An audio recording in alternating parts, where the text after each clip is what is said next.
নমস্কার বন্ধুরা, আজকে আমার ছোট্ট রান্নাঘরে আপনাদের সবাইকে স্বাগত। আজকে আমি নিয়ে এসেছি, আপনি জানেন আমার ছাদ বাগানে সবাই গেছেন আমি দেখিয়েছি। তো সেখানে পুঁইশাক হয়েছে, অনেকটাই হয়েছে। আজকে এই পুঁইশাক দিয়ে একটা অভিনব তরকারি করব। সেটা আমার নারায়ণী বলেছে এরকম জানি তরকারিটা খাওয়া যায়, আমি কোনো দিন করিনি, আজকে প্রথম করছি। কি দিয়ে করব দেখুন। আমার লাগবে এইটুকু পেঁয়াজ, একটা বড় পেঁয়াজ, 8-10 কোয়া রসুন, একটুখানি আদা, হাফ টমেটো, 4টে মতো কাঁচা লঙ্কা, একটু কুমড়ো, অল্প একটু কুমড়ো, একটা বড় আলু। আর এটার সঙ্গে দেখুন মাছের ডিম, রুই মাছের ডিম। এইটা দিয়ে আজকে আমি এই পুঁইশাকটা করব। এই আমার আজকের সবজি, খেতে নাকি অপূর্ব লাগে। তো আপনারা একটু দেখবেন, রান্নার পদ্ধতিটাও দেখবেন, আর আশা করি আপনারা করে খাবেন। খুব সহজ পদ্ধতিতে, কম মশলায়, মানে কোনো ফরমালিন বলুন, কোনো সার ছাড়া, সার মানে বিষাক্ত সার, যেগুলো বাজার থেকে আমি যদি পুঁইশাক কিনে আনি যেটা গ্যামাক্সিন গন্ধ পাই সব সময়, এতে খেতামই না। এই ছাদে পুঁইশাক হয়ে আমাদের কিন্তু খুব উপকার হয়েছে। তো সেটা দিয়ে চলুন তাহলে আজকে আমরা রান্নাটা করে নেই। প্রথমেই কি করছি দেখুন বন্ধুরা, আমি কড়াইতে তেল দিয়ে দিয়েছি। তেল কিন্তু খুব একটা বেশি দেইনি, অল্প পরিমাণে তেল দিয়ে দিয়েছি। তেলের মধ্যে আমি প্রথমে যেটা দেব, আমি আলু দিয়ে দেব।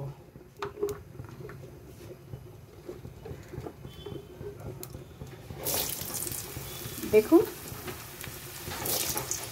আলু দিয়ে দিচ্ছি। সবজি যেটা আছে আমার সেটা আমি দিয়ে দেব প্রথমে।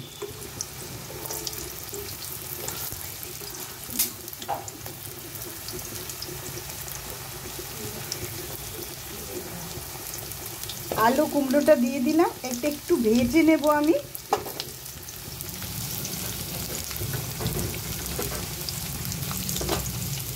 এইটা একটু ভেজে নেব। আলু কুমড়োর মধ্যে আমি একটু লবণ দিয়ে নিচ্ছি। হ্যাঁ, ব্যাস, আর কিছু দেব না। দেখুন এখনো হয়নি, একটু ভেজে নেই।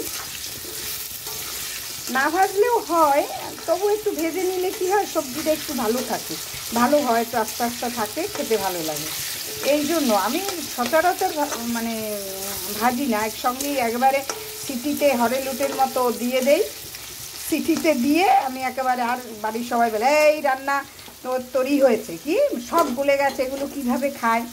তবু 2-1 দিন একটু ভালো করে করি, সেটাই আপনাদের সঙ্গে শেয়ার করি। তো বন্ধুরা, আজকে দেখবেন কেমন হয়েছে, সহজ পদ্ধতিতে মাছের ডিম দিয়ে পুঁইশাক। আপনারা কিন্তু আমার পাশে থাকবেন, সাবস্ক্রাইব করবেন, কমেন্টস করবেন। কমেন্টস করে যদি না জানান আমি কিভাবে জানবো বলুন? আমাকে তো বলবেন এটা ভালো হয়নি, এটা খারাপ হয়েছে, এটা এই রকম হলে হতো। আপনারা সাজেশন দেবেন। আপনারা যেটা রান্না করবেন আমাকে একটু বলবেন, আমি সেটা রান্না করব, পারি কিনা দেখব। এরকম করে না করলে হয় বলুন?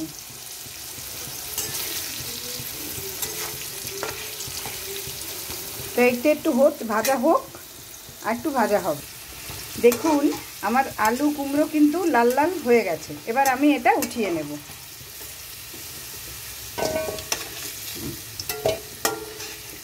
তেলটা ছেড়ে উঠো,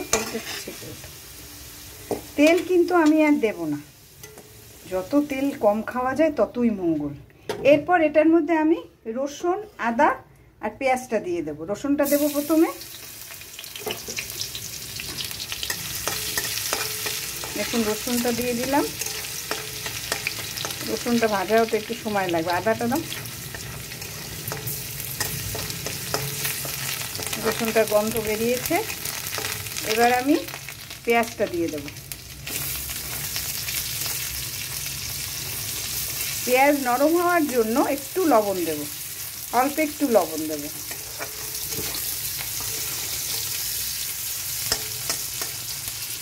একটু দাও, দিনেও তো লাগবে। হ্যাঁ,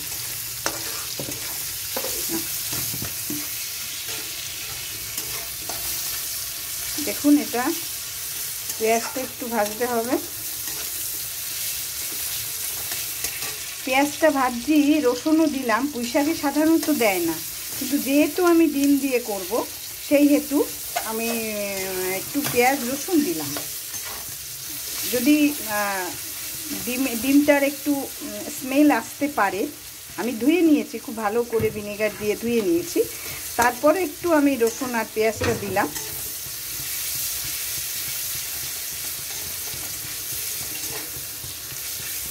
দেখুন একটু ভাজা ভাজা হয়েছে।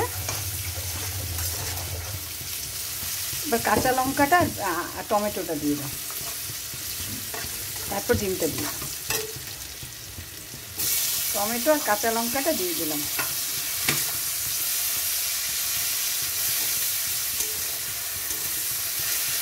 দেখুন এগুলো ভাজা হচ্ছে।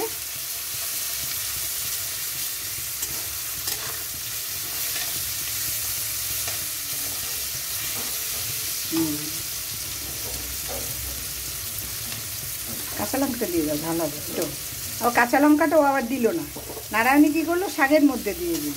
যদি বেশি ঝাল হয় ভালোই করেছে, সেটা খারাপ করেনি। এবার আমার পেঁয়াজটা ভাজা প্রায় হয়ে গেছে। এবার আসল ডিমটা দেবো আমি, আসল মানে যেটা দিয়ে আজকে করব। দেখুন ডিমটা দিয়ে দিলাম, একটু হলুদ আমি দিয়ে দিলাম, একটু হলুদ দিয়ে দিলাম।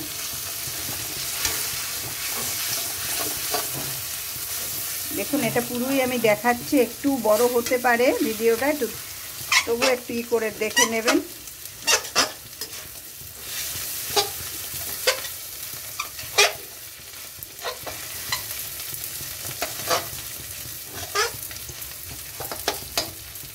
খেতে মনে হয় না খারাপ খুব একটা লাগবে, কারণ বাড়িতে ডিমটা তো খুব স্বাদ হয়। ডিম ভাজা, ডিমের বড়া, যেটাই হোক খুব ভালোই লাগে। আজকে দেখি কেমন লাগে। ডিমটা একটু ভাজা হোক। দেখুন আমার ডিম ভাজাটা কি সুন্দর হয়েছে, মনে হচ্ছে না যে মুরগির ডিমকে কুচি কুচি করে দিয়েছি। দারুণ, খুব সুন্দর হয়েছে ডিম ভাজাটা। এবার দেখুন ডিম ভাজাটা হয়ে গেল। এবার আমি এই শাকটা দিয়ে দেবো।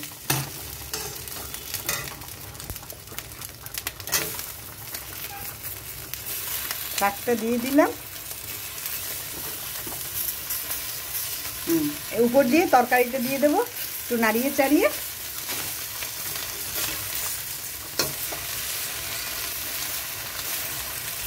এত সুন্দর খেতে হয়, এটা জানতামই না।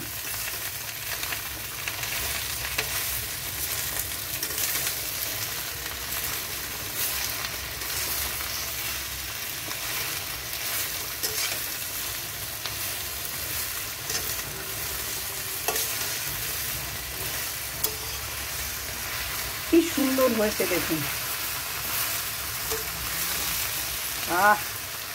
ডিমের গন্ধও একটা বেরিয়েছে, দারুণ দারুণ স্মেল বেরিয়েছে।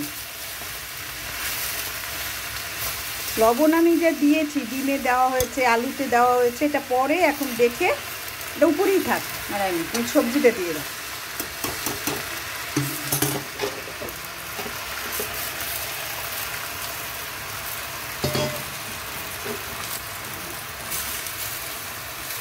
এখন আমার মনে হয় একটু জল দিতে হবে। জল যদি না দেই এটা সবজিটা সিদ্ধ হবে না। ভেজেছি, হ্যাঁ একটু জল দিয়ে, ফাঁকা রয়েছে, ফাঁকা রয়ে গেছে, একটু জল দেবে। এখন না, তুমি ঢাকা দাও। ও নারায়ণী বললো এখন না, এখন আমাকে ঢাকা দিতে বললো। তাহলে আমি ঢাকা দিয়ে দিলাম। আপনাদের মাঝে আবার আমি আসছি। দেখুন বন্ধুরা, প্রায় 10 মিনিট পর আমি আবার এলাম আপনাদের মাঝে। একদম আমার খুব সুন্দরভাবে এটা হয়ে গেছে। দেখুন কি চমৎকার লাগছে দেখতে। আমি ভাবতে পারিনি যে এত সুন্দর হতে পারে। অন্তত মাছের ডিম দিয়ে এরকম একটা সবজি হতে পারে, আমি কোনোদিন খাইনি। যার জন্য এবার আমি নামিয়ে নেব। গ্যাস বন্ধ করে দিচ্ছি। দেখুন বন্ধুরা, আমি নামিয়ে নিয়েছি। তরকারিটা কি সুন্দর হয়েছে দেখতে। আমি একটু টেস্ট করেছি,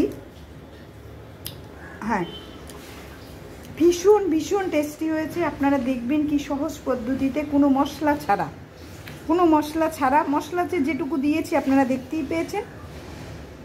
এরকম একটা ভালো হেলদি ডিলিশিয়াস মানে সবজি তৈরি হয়। তা আপনাদের প্লিজ চেষ্টা করে দেখবেন। ভালো লাগলে যথারীতি সাবস্ক্রাইব, লাইক, শেয়ার, কমেন্টস এগুলো করবেন, আমার পাশে থাকবেন। সবাই খুব ভালো থাকবেন। আজকের মতো বিদায় নিচ্ছি। নমস্কার।